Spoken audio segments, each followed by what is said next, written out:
Então, dando continuidade, Romanos capítulo 1, a partir do versículo 8. E ele vai dizer: Antes de tudo, sou grato a Deus, mediante Jesus Cristo, por todos vocês, porque todo o mundo está sendo anunciada a fé que vocês têm. Deus, a quem sirvo de todo o coração, pregando o evangelho de seu Filho, é a minha testemunha de como sempre me lembro de vocês em minhas orações, e peço que agora, finalmente, pela vontade de Deus, me seja aberto o caminho para que eu possa visitá-los.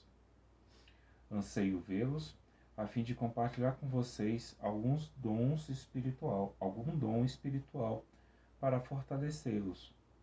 Isto é, para que eu e vocês sejamos mutuamente encorajados pela fé. Quero que vocês saibam, irmãos, que muitas vezes planejei visitá-los, mas fui impedido até agora.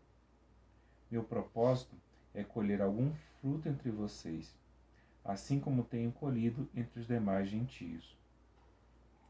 Sou devedor tanto a gregos como a bárbaros, tanto a sábios como a ignorantes. Por isso estou disposto a pregar o Evangelho também a vocês que estão em Roma. Não me envergonho do Evangelho, porque é poder de Deus para a salvação de todo aquele que crê, primeiro o judeu, depois o grego, porque no Evangelho é revelada a justiça de Deus, uma justiça que do princípio ao fim é pela fé. Como está escrito, o justo viverá pela fé. Então aqui, ele dando uma continuidade ao que ele vinha falar, a saudação que ele vinha falando antes, e tem algumas coisas também interessantes. Ele começa falando que a gratidão dele vem, né, por ter Deus, isso mediante Jesus Cristo. E ele coloca, né, que é o Deus que ele serve de todo o coração, pregando o evangelho de seu Filho, ou seja, as boas novas que o próprio Jesus veio trazer, ensinando. E ele fala que ele sempre ora, pedindo pelos irmãos, e sonhava em visitá-los, né?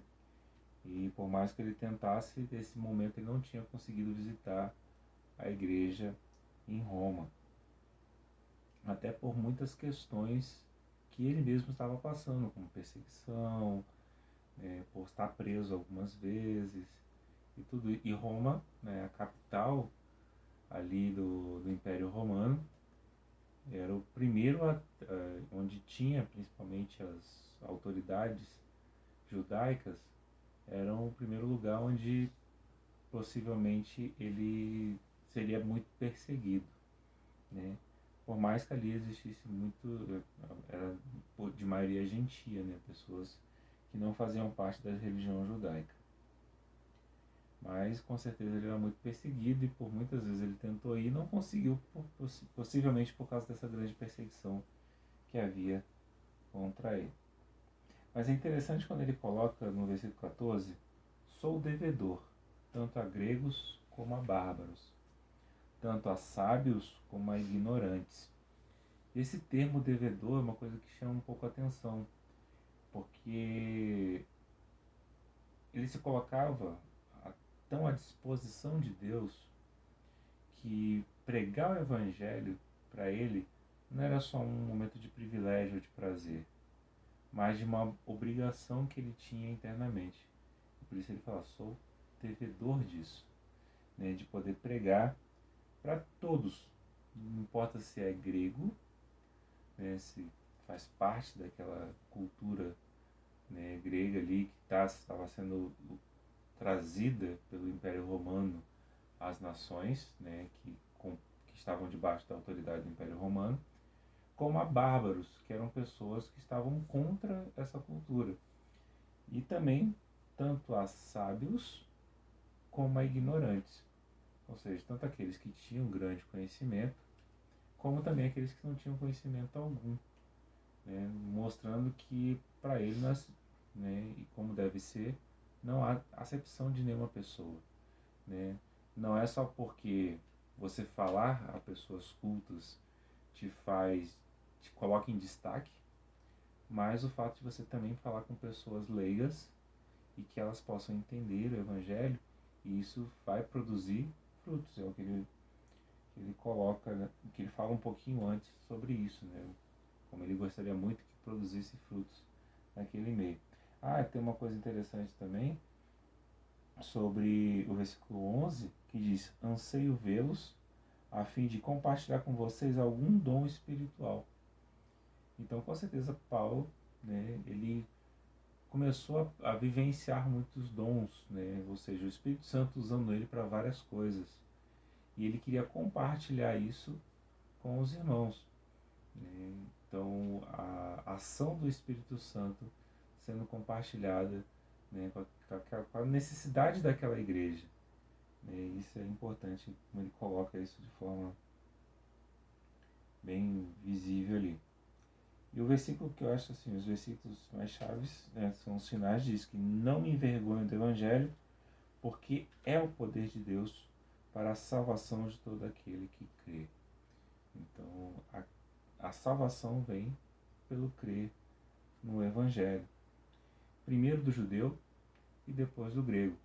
Parece um pouco, hoje, uma coisa muito limitada ali, não, poxa, primeiro judeu, mas se a gente analisar, a aliança era feita com o povo judeu, né, pelo seu povo escolhido de Deus.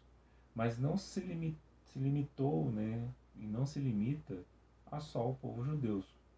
O Paulo vai falar isso aqui, tanto a judeu como a grego, entendendo que o grego era aquele que estava fora da religião judaica. Então ele expande isso, né? Porque o Evangelho é revelado a justiça de Deus, e a justiça do princípio ao fim é pela fé.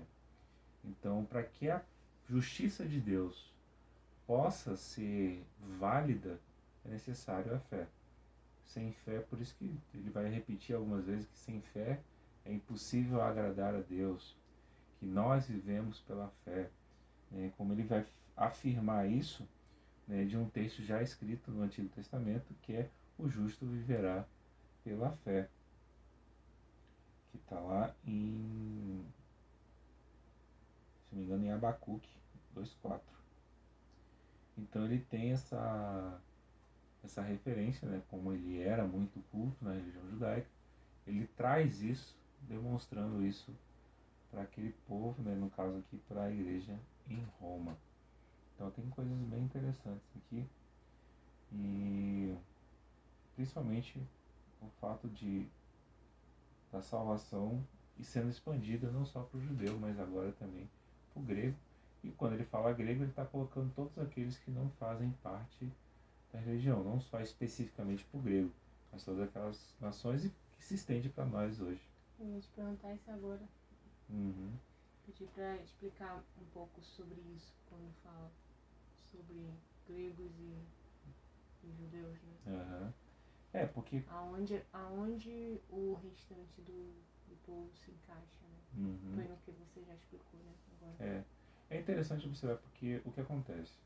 O judeu, ele se destacava muito pela crença num Deus único, coisa que raramente se tinha naquela época. Na verdade, até tem relatos que não existia outra religião, né, esse conjunto formado de dogmas, que acreditava-se no Deus único. Todas as outras religiões acreditavam, né, em vários deuses, ou seja, eram religiões politeístas, né, com vários deuses sendo cultuados. Porém, o judeu se destacava por isso. Ele sempre acreditou num Deus único, né? Então ele tinha esse destaque. E por mais que tenha alguns estudos que mostram algumas outras crenças num Deus único, né, mas claramente, quando se falava num Deus único, se falava do povo judeu. Então ele tinha esse destaque em relação a essa condição. E aí esse paralelo entre o judeu e o grego, porque o grego era a religião grega, né, entre aspas, vinha muito mais do politeísmo, ou seja, tem vários deuses, inclusive a mística, né, o a parte mística do grego, né? Que é a... Como é que fala? Que são os deuses que aparecem na mitologia, a palavra certa é essa. A mitologia grega, né, tem vários deuses, acreditava-se nesses vários deuses. Inclusive, um dos seus deuses era o próprio homem, né? O pensamento humano, né? O olhar para dentro do homem, e daí surge, né, a filosofia, daí surge várias ciências, né, em relação à cultura grega. E aí, quando ele faz esse paralelo, é interessante ver isso, porque ele fala do judeu, ou seja, aquele do povo que acreditava num Deus único e vinha seguindo o único Deus, né, com seus dogmas e suas normas. E aí ele expande isso para o grego, e aí o grego daqui simboliza todos, né, que não fazem parte desse grupo, né? Até todos aqueles que acreditavam anteriormente em vários deuses, que agora vão reconhecer através do Evangelho, né, da justiça de Deus, vão reconhecer o único Deus. E isso é que negócio, se expande não só a região, ele fala isso diretamente porque ele está no meio, né, da cultura grega. A gente está falando de Roma. Roma fica, né, era o centro da capital, né, do Império Romano. E o Império Romano trouxe essa cultura grega para o seu império, né, porque ele dominou a Grécia, né? Então ele acabou trazendo isso, inclusive a língua, né? O grego era a língua oficial, então ele começou a trazer muito disso para dentro do... E ali era o que... o centro, né? O epicentro de tudo era Roma. Então ele joga isso para o grego porque é onde ele iria abranger, né, todas as pessoas. E isso vai continuar não só naquela região grega, mas por todo o mundo. Então todos aqueles que, mesmo que não fazem parte da religião judaica, também serão justificados, né, pela crença, pela fé no Deus único e pela fé na sua justiça. E isso vai se expandir em toda a região e por todo o período. Então isso nos alcança hoje. Mesmo depois de tanto tempo, acaba nos alcançando até os dias de hoje. Amém.